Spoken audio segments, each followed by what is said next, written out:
नमः शिवाय। आप सबके अंदर जो परमात्मा है उसको भी नमन। देखिए, ये बहुत समय से एक डिबेट चलता रहता है कि एस्ट्रोलॉजी या सर्टेन जो अकल्ट साइंसेस हैं उनकी क्या ज़रूरत है। एक तरह से अगर इसको समझें तो हमें लगेगा कि हर चीज़ अगर भगवान के द्वारा ही बनाई गई है और उन्हीं के द्वारा ही सब कुछ चीज़ें हो रही हैं और वही सब कुछ करा रहे हैं, तो फिर इन सब चीज़ों की ज़रूरत क्या है। बहुत सारे लोग जब मुझे मैसेज करते हैं तो वो हमें कभी कभार पाखंडी बोल देते हैं कि हमें कुछ आता जाता नहीं है, हम बिना बात के बात करते हैं। तो मैं इस विषय के ऊपर बड़े दिनों से ये सोच रहा था कि लोग कैसे इस चीज को समझेंगे कि इन सब चीजों में कुछ ना कुछ चीज निहित है। ऐसा कभी नहीं हो सकता है कि भगवान के द्वारा बनाई गई अगर सृष्टि है तो भगवान के द्वारा ही हमें 1300 से 1400 सीसी का एक ब्रेन भी दे रखा है। हम ह्यूमन जो हैं, हम एक सोशल एनिमल हैं, एक दूसरे के साथ इंटरेक्शन करते हैं। कोरोना के समय में जब ये इंटरेक्शन बंद हो गया, एक व्यक्ति दूसरे व्यक्ति को देख नहीं पा रहा है, मिल नहीं पा रहा है, घरों के अंदर बंद हो गए, तो क्या पाया लोगों ने। देखिए, 1400 सीसी का ब्रेन था ना सबके पास में, पर वो इंटरेक्शन मिसिंग थी। वो कम्युनिकेशन का माध्यम जहां पर हम फिजिकली इंटरेक्ट करते थे वो मिसिंग था। तो क्या कोरोना भी भगवान ने बनाया? तो थोड़े दिन पहले की रिपोर्ट अगर आप पढ़ेंगे तो आपको समझ आएगा कि ये कोरोना जो था, जो वायरस था, ये ह्यूमन मेड वायरस है। तो क्या भगवान खुद चाहते थे कि ये जो कोरोना का वायरस है ह्यूमन खुद बनाए? एक बार सोच कर देखिए। दूसरी बात मैं यहां पर कहना चाहूंगा, बहुत दिनों से मैं YouTube के ऊपर देखता हूं कि युग परिवर्तन हो रहा है। ठीक है, मान लेते हैं युग परिवर्तन होने वाला होगा या युग परिवर्तित हो गया। लेकिन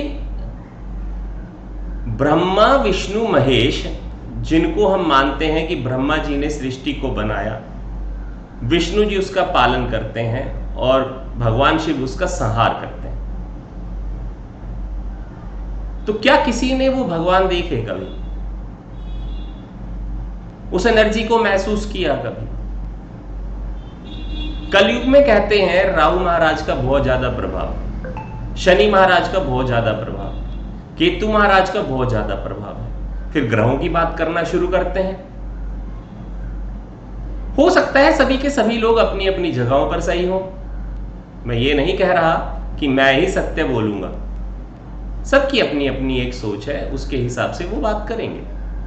लेकिन मैंने अभी थोड़ी देर पहले आपको कहा था कि अगर हम ये मानते हैं कि भगवान है और भगवान के द्वारा ही सारी चीजें की जाती हैं, तो हमें ये मानना पड़ेगा कि ह्यूमन के द्वारा जो कोरोना का वायरस इजाद किया गया चाइना के अंदर, वो भी भगवान के द्वारा ही किसी ह्यूमन के ब्रेन के अंदर वो चीज डाली गई कि वो उस वायरस को विकसित करे।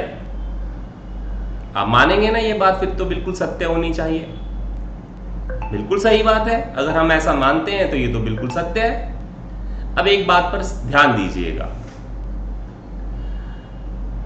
हमारे जो स्पिरिचुअलिटी की बहुत अच्छी अच्छी बुक्स हैं उसके अंदर कर्मों का बहुत बड़ा महत्व बताया। आप हर जगह सुनिए, जिस भी चैनल पर सुनिए, कर्म अच्छे करिए सब अच्छा होगा, कर्म बुरे हैं तो सब बुरा होगा। आपके इर्द गिर्द ही ऐसे कई लोग रहते होंगे जो कर्म बुरे कर रहे हैं लेकिन उनके साथ सब अच्छा हो रहा है। और एक दूसरा व्यक्ति भी मिलेगा, आप में से भी जो लोग मुझे सुन रहे हैं अभी, उनके साथ भी ऐसा हो रहा होगा कि आप सब कुछ अच्छा कर रहे हैं लेकिन क्या आपके साथ सब अच्छा हो रहा है? तो बहुत सारे लोग बोलेंगे सर ऐसा तो नहीं हो रहा है, हम तो यहां देख रहे हैं कि जो सबसे बुरा कर रहा है वो अच्छा, उसके साथ सब कुछ हो रहा है, वो धनवान है, उसके पास हर चीज का सुख है, और हम जो लोग अच्छा कर्म कर रहे हैं उसके पास कुछ नहीं हो रहा। विडंबना है। अब जो अच्छा कर्म कर रहा है वो सोचेगा कि मैं बुरा कर्म कर लूं, इससे बढ़िया तो, क्योंकि जो सुख सुविधा मुझे चाहिए, जो खुशी मुझे चाहिए, वो तो मुझे मिल नहीं रही है। लेकिन इस कर्म की जो व्याख्या है ये किसी ने कभी कर नहीं दी कि कर्म क्या है। तो देखिएगा, कर्म के 4 प्रकार हैं। कितने प्रकार हैं? 4 प्रकार हैं। जिसमें जो सबसे पहला कर्म आता है वो है प्रारब्ध कर्म। बहुत बड़ा शब्द है, समझने में बहुत कठिनाई होती है। देखिए, प्रारब्ध क्या है? प्रारब्ध वो है जिसे हम बिल्कुल भी चेंज नहीं कर सकते हैं। जैसे आपने जिस घर में जन्म लिया ये आपने डिसाइड नहीं किया, आपका नाम आपने डिसाइड नहीं किया, आप किस गोत्र में पैदा हुए ये आपने डिसाइड नहीं किया, आपके माता पिता कौन होंगे ये भी आपने डिसाइड नहीं किया, आपके माता पिता धनवान होंगे या गरीब होंगे ये भी आपने डिसाइड नहीं किया, आपकी कौन सी कास्ट है, कौन सी जाति है, ये भी आपने डिसाइड नहीं किया। ये कर्म है प्रारब्ध कर्म, जिसको चेंज करना संभव नहीं है। जब आप इस धरती पे आ गए हैं तो जो चीजें आपके कंट्रोल में नहीं है, जिन चीजों को आपको दूसरे के द्वारा ही किए हुए कामों के द्वारा ही आपके साथ में वो सारी चीजें संक्षिप्त रूप में आपको मिलेंगी, वो प्रारब्ध है। इतनी बात समझ गए? अब प्रारब्ध के ऊपर भी तो चीजें होंगी कि सिर्फ अगर हम इस धरती पे आ गए तो जो चीजें मेरे माता पिता मेरे लिए डिसाइड करेंगे या मेरे बड़े बुजुर्ग मेरे लिए डिसाइड करेंगे, क्या वही सब कुछ होने वाला है? तो ऐसा नहीं होगा। ये एक तरह का कर्म है। अब बात करते हैं दूसरे कर्म की। अब आपका जन्म हो गया, जन्म के बाद आपका नामकरण हो गया, नामकरण के बाद आपकी पढ़ाई करवा दी गई, पढ़ाई भी वही करवाई गई ज्यादातर जो आपने डिसाइड नहीं की है, जो आपके माँ बाप डिसाइड कर रहे हैं। आपको पहली कक्षा में एडमिशन दिया, सेकंड, थर्ड, फोर्थ, ये ऑनवर्ड चलता है। अब इसमें एक बहुत बड़ी जो चीज हमें समझनी है, ये तो प्रारब्ध वाली चीज है जिसको मैंने चेंज नहीं कर सकना है बिल्कुल भी। अब बात आती है दूसरे कर्म की। अब दूसरा कर्म ये है कि मान लीजिए मुझे पहली क्लास में एडमिशन मिल गई या मेरे मां बाप ने मुझे दिला दी, मेरे टीचर जो मुझे पढ़ाएंगे वो अपना दायित्व निभा रहे हैं। अब जो टीचर के द्वारा एक कर्म परफॉर्म किया जा रहा है वो एक अलग कर्म है, वो प्रारब्ध नहीं है। टीचर के द्वारा जो काम किया जा रहा है वो प्रारब्ध नहीं है। टीचर के द्वारा जो काम किया जा रहा है वो क्रियामान कर्म है। क्रियामान का मतलब हुआ जो प्रेजेंट स्थिति में परफॉर्म किया जाने वाला कर्म है। अब टीचर के द्वारा उस क्लास के अंदर पढ़ाई करवाई जाएगी और आपके द्वारा पढ़ाई की जाएगी। तो टीचर के द्वारा जो क्रियामान कर्म किया गया और आपके द्वारा जो क्रियामान कर्म किया गया, ये दोनों का अलग अलग कर्म है। हम ये नहीं कह सकते हैं कि टीचर जो क्रियामान कर्म करेगा या जो भी चीजें पढ़ाएगा वो मेरे द्वारा किए जाने वाले क्रियामान कर्म के साथ में पूरी तरह से बैलेंस होकर चीजें मिल जाएंगी। क्योंकि टीचर हो सकता है आपको 100 शब्द पढ़ाकर जाए और आपको समझ में 10 ही आए, तो आपका क्रियामान कर्म हुआ कि आपने 10 शब्दों को समझा। टीचर ने 100 शब्दों को समझाया, ये उनका क्रियामान कर्म है। यहां तक भी बात समझ आती है। अब एक और तरह का कर्म है। देखिए, कर्मों की व्याख्या आपको बहुत सारी बुक्स में मिलेगी, लेकिन जिस तरह से मैं आपको बताऊंगा हो सकता है वो चीज आपको ना मिले। अब तीसरे प्रकार का एक और कर्म आ गया। उसको कहते हैं आगामी कर्मा। क्या बोला? आगामी कर्मा। अब ये आगामी कर्मा क्या चीज हो गई? देखिएगा, आप एक बच्चे को जब वो जन्म लेता है उसके बाद धीरे धीरे कर कर उसका आचरण देखिएगा। अब देखिए कैसे, इसको समझने की ट्राई करिएगा। बच्चे ने जन्म लिया, वो उस समय बोलता नहीं है, कुछ आवाजें निकालता है, ठीक है, वो चलता नहीं है, वो सोया रहता है। धीरे धीरे कर कर वो चलना स्टार्ट करेगा, कुछ कुछ चीजें बोलना स्टार्ट करेगा, फिर वो भागना स्टार्ट करेगा, हमारी बातों को समझना शुरू करेगा और हमारी बातों की रेपिटेशंस भी करना शुरू करेगा। फिर वो हमारी बातें भी नहीं मानेगा, हमसे लड़ाई भी करेगा, कुछ ऐसी चीजें भी वो करेगा जो हमने उसको नहीं सिखाई हैं। करेगा या नहीं करेगा? सोच कर देखिए। अब देखिए, यहां पर जब मैं आगामी कर्मा के बारे में बात करता हूं तो वो आगामी कर्मा क्या है?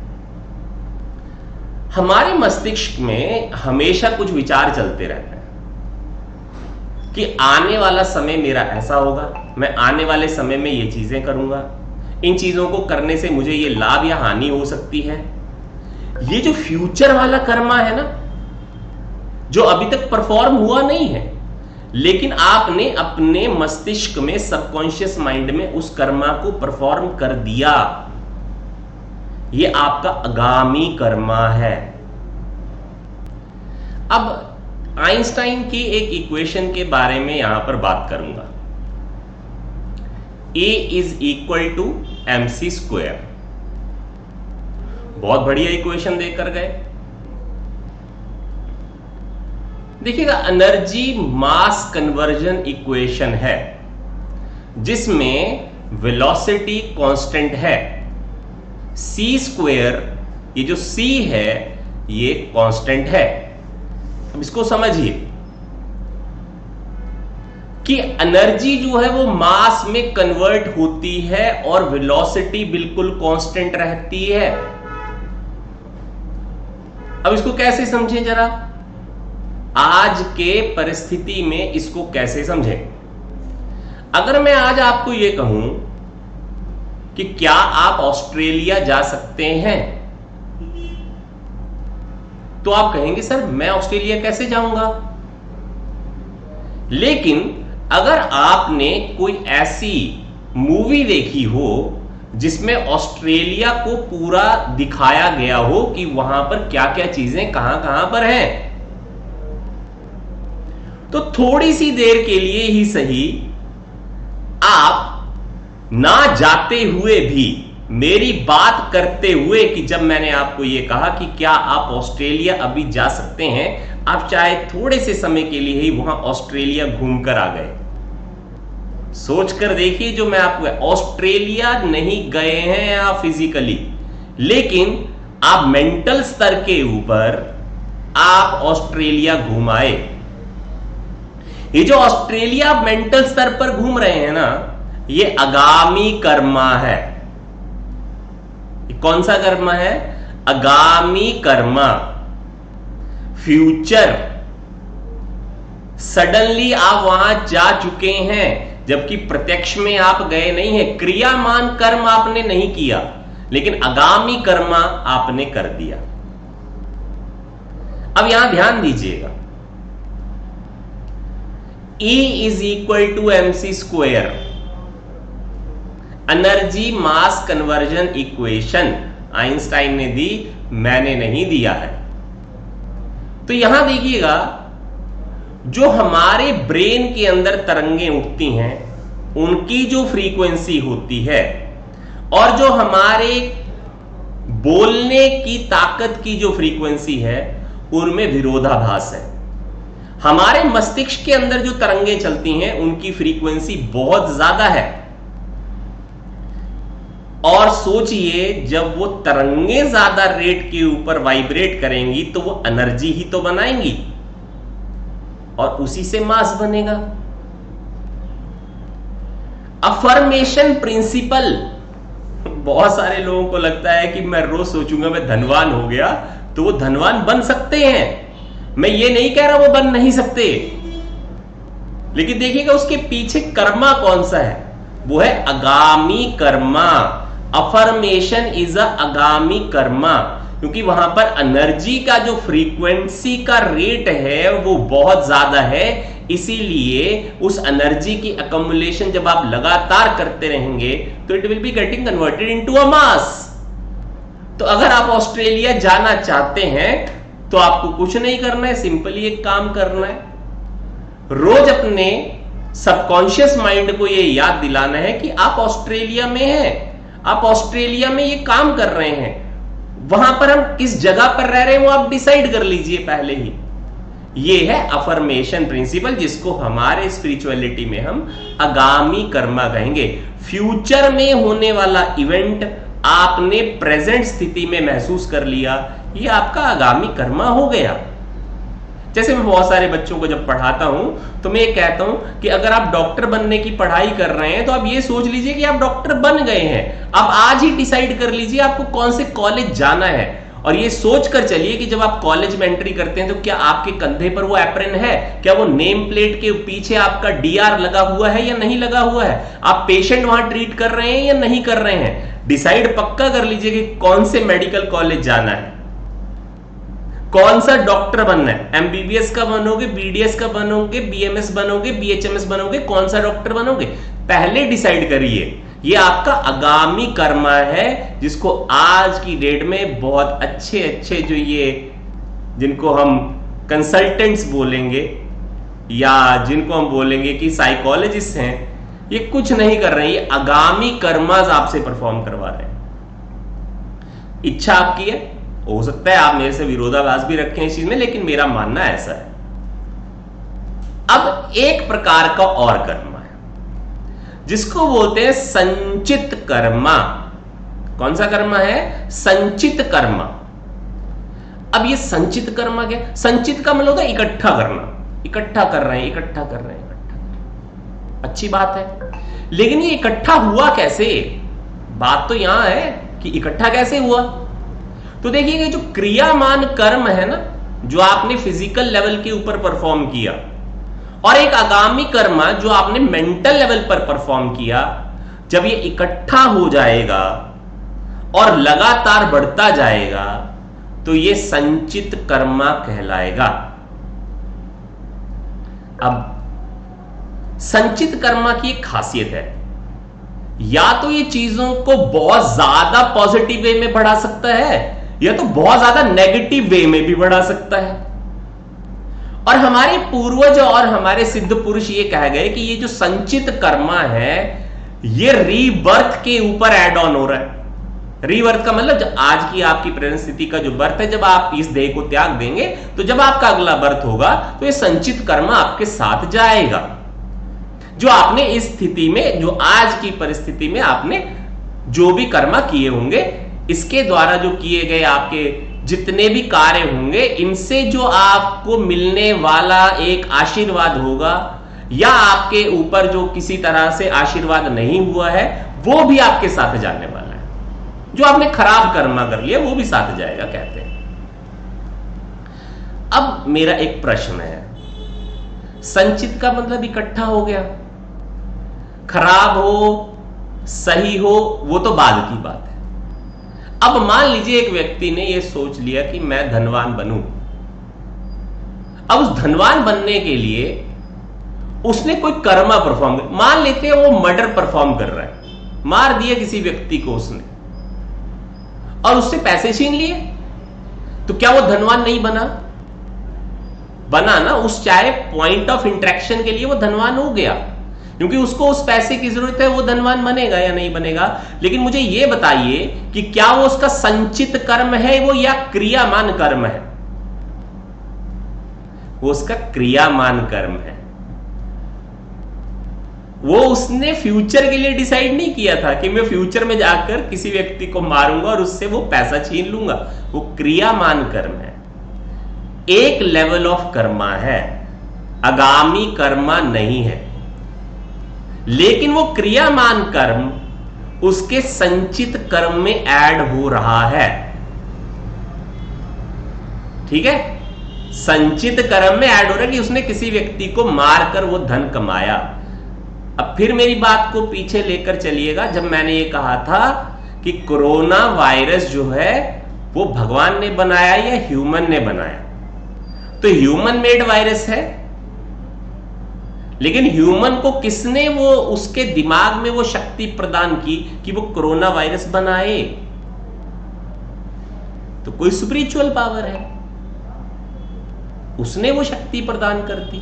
तो यहां अगर हम ये कहें कि किसी व्यक्ति ने किसी की हत्या कर दी धनवान बनने के लिए, तो मुझे खुद बताइए कि वो जो कर्मा परफॉर्म कर रहा है, क्या वो उस सुप्रीम एनर्जी के द्वारा परफॉर्म नहीं करवाया जा रहा है? करवाया जा रहा है। तो सब कुछ ही अगर वो सुप्रीम पावर कराती है, तो फिर हम क्या करते हैं? तो हम परफॉर्म करते हैं सिर्फ क्रिया मानकर, और दूसरा परफॉर्म करेंगे वो है आगामी कर्म। क्योंकि प्रारब्ध कर्मा और संचित कर्मा के बारे में आपको कोई भी चीज पता नहीं है, लेकिन जो संचित कर्मा बन रहे हैं वो आपके क्रियामान कर्मा और आगामी कर्मा को जोड़कर बन रहे हैं। और यहीं पर हम एस्ट्रोलॉजर आपकी मदद करेंगे। एस्ट्रोलॉजी आगामी कर्मा के बारे में जानती है। वो आपका एक हॉरोस्कोप हमें आपके आगामी कर्मा के बारे में पूरी जानकारी देता है। आप कौन से प्रोफेशन में होंगे, आपकी क्या हेल्थ रहेगी, आपके कितने बच्चे हो सकते हैं, बच्चों की सेहत कैसी हो सकती है, आपकी शादी किस तरह की होगी, शादी किस प्रकार की लड़की से होगी। ये सारी चीजें आगामी कर्मा एस्ट्रोलॉजर के द्वारा चीजें देखी जा सकती हैं। अब ये तो चीज आपको नहीं पता ना कि आपकी लाइफ में क्या होने वाला है। अब एस्ट्रोलॉजर वो आगामी कर्माज आपको बता सकता है।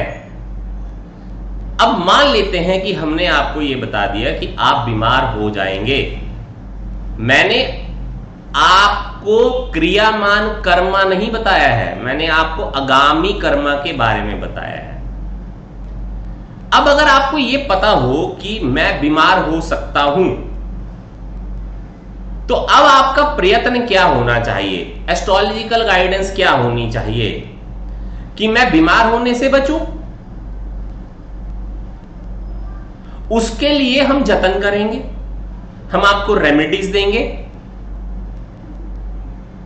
एस्ट्रोलॉजर रेमेडी ही दे सकता है ना। आपके संचित कर्म और प्रारब्ध कर्मा में जो चीजें हुई हैं, क्या वो हम चेंज कर पाएंगे?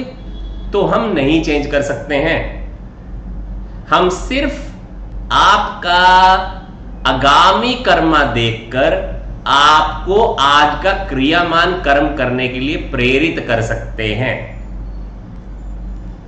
जैसे मैंने देख लिया किसी के हॉरोस्कोप में कि उनके शनि महाराज अच्छा फल नहीं दे रहे हैं, तो मैं आपसे एक रिक्वेस्ट करूंगा कि क्रियामान कर्म जब आप परफॉर्म करिए तो शनि महाराज की आराधना करिए, जो कि हो सकता है आप नॉर्मली नहीं कर रहे हैं। और अगर आप वो कर रहे होंगे पहले से, तो आपको अशुभता शनि महाराज की कम वैसे ही मिलेगी। अब सेम चीज, मान लीजिए कोई व्यक्ति बैठा ही रहता है, वो धीरे धीरे कर कर उसका वजन बढ़ रहा है, उसकी वजह से उसको बीमारी लगने वाली हमने देख लिया है।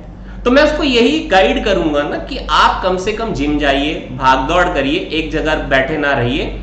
ये हो गया क्रियामान कर्म परफॉर्म करने के लिए मेरी गाइडेंस का देना।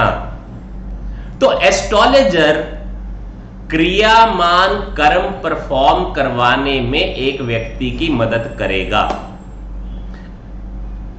वो किसी का ना तो आगामी कर्मा चेंज कर सकता है, ना तो किसी के संचित कर्मा चेंज कर सकता है, और ना किसी का प्रारब्ध चेंज कर सकता है। हम एस्ट्रोलॉजर, अकल्ट प्रैक्टिशनर आपकी सिर्फ एक मदद करेंगे। हम आपका आगामी कर्मा देखेंगे और उसके लिए हम आपको क्रियामान जो कर्म आज की डेट में आप परफॉर्म कर सकते हैं, ताकि आपका आगामी कर्मा में वेरिएशन आ जाए, उसमें आपकी मदद कर सकते हैं। अब प्रश्न फिर उठेगा कि क्या आगामी कर्म जो आपने देखा क्या वो होगा या नहीं होगा? जब आप बोल रहे हैं कि ये होने वाला है तो वो चेंज कैसे होगा? तो मैंने पहले ही कह दिया कि अगर क्रियामान कर्म आज आपने परफॉर्म करना शुरू किया तो आपका आगामी कर्म आप चेंज कर सकते हैं। और उसके लिए हम अफर्मेशन देंगे। अफर्मेशन क्या है? यहां पर हम संकल्प करवाएंगे आपसे। उस संकल्प की एक विधि होगी। उस विधि के द्वारा अगर आप चीजों का निष्कासन करेंगे, काम करेंगे, तो आपका आगामी कर्म चेंज हो जाएगा। और जब वो आगामी कर्म चेंज होना शुरू होगा तो धीरे धीरे वो जो क्रियामान कर्म और आगामी कर्म आपने इकट्ठा किया होगा वो आपके संचित कर्म में ऐड होना शुरू हो जाएगा। अब बात यह है कि अगर आपने वो क्रियामान कर्म आज किया तो क्या आपको जल्दी से वो फ्यूचर के अंदर आपको उसका लाभ मिल जाएगा? तो मैं ये कहूंगा, देखिए, कोशिश हमारी पूरी है कि आपको मिले, लेकिन यह भी हो सकता है कि उस समय आपको उसका लाभ नहीं हो, तो आपके संचित कर्मा में ऐड हो जाएगा। जब आपका रीबर्थ होगा तो आपको उसकी अशुभता नहीं मिलेगी। इसीलिए यही कारण है कि टाटा बिरला अंबानी बन गए। उनके पास जो संचित कर्मास थे वो अच्छे रहे होंगे, और जो क्रियामान कर्म और जो आज की डेट में वो आगामी कर्म परफॉर्म कर रहे हैं उसके हिसाब से डिसाइड हो जाएगा कि वो संचित कर्म यहां से क्या लेकर जाएंगे, और उनका रीबर्थ पैसा ही होगा। अगर वो खराब करेंगे ना आज का क्रियामान कर्म, तो उनके संचित कर्मा में भी मैग्निफिकेशन के साथ में वो खराब कर्म ऐड होगा। तो हो सकता है कि आप सारे जितने लोग हैं जो हम लोगों को फ्रॉड कह देते हैं, या ये कह देंगे कि रेमेडीज वर्क नहीं करती हैं, तो देखिए ऐसा हो भी सकता है, क्योंकि आज की डेट में कलयुग है, और कलयुग के अंदर ऐसा है आधे ज्ञान के साथ बात की जाती है, पूरे ज्ञान के साथ बात करते नहीं है लोग। और आपको देखिए जो कर्मा मैंने समझाया ये बहुत बढ़िया चीज है।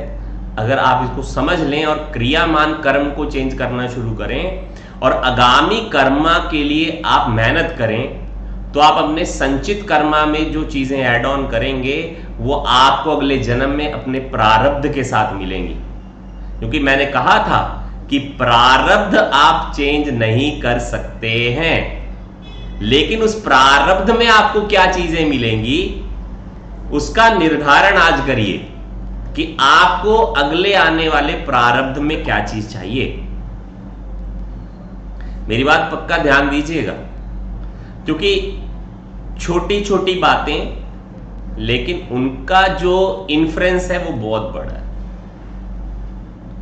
उम्मीद करता हूं इस वीडियो से आपको बहुत सारी चीजों में लाभ मिलेगा, और इसी तरह के अच्छे वीडियोस बनाने के लिए मुझे प्रेरित जरूर करें। कुछ टॉपिक्स जो आपको चाहिए कि हम उसके ऊपर वीडियोस बनाएं, कमेंट सेक्शन में जरूर डालिएगा, और चैनल को सब्सक्राइब करना बिल्कुल ना भूलिएगा। लोग बच्चों के साथ में, बड़ों के साथ में, बुजुर्गों के साथ में शेयर करना बिल्कुल ना भूलिएगा।